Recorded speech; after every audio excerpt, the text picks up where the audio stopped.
Здравейте!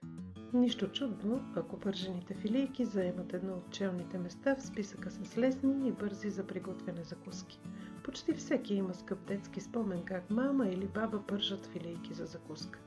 Тази рецепта не е само вкусна и засищаща, но също така ни помага да спасим и оползотворим стар и изсъхнал хляб, вместо да го изхвърлим. И въпреки, че е лесна и популярна рецептата, има някои основни правила, които е хубаво да се знаят и спазват. Може би на всеки му се е случвало да яде подгизнали в мазнина пържени филийки или прегорели отвън и сурови отвътре. Ето набързо тези дребни тънкости, които ще ви помогнат да получавате винаги чудесен резултат.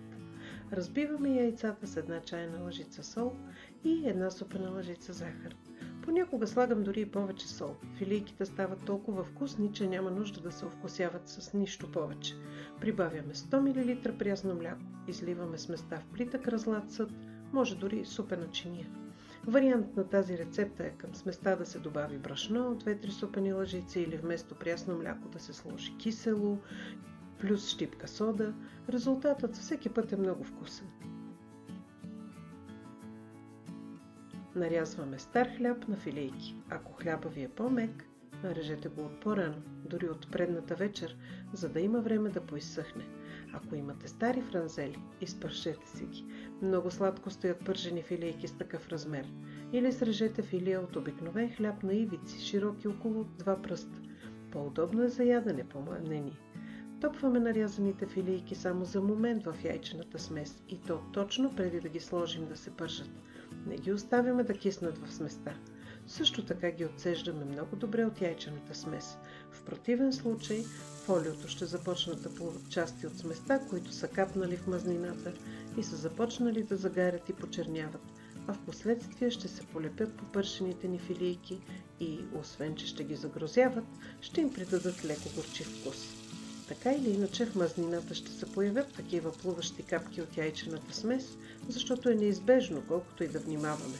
Тях ги събираме с вилицата и ги премахваме от олиото своевременно. Пържим филийките във вече сгорещено олио до умерена към висока температура. Дълбочината на олиото в съда за пържене трябва да покрива поне средата на дебелината на филийката. Може да е малко повече, но не е добре да е по-малко. Друго, което е хубаво да имаме предвид, е да не препълваме съда за пържене с филийки, защото всяка добавена филийка намалява температурата на олиото и удължава времето за пържене.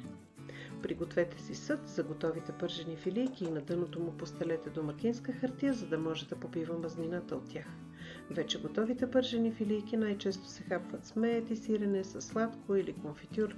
Нашата баба Дана ги ядеше само с сол, а аз много ги обичам оваляни в канелена захар.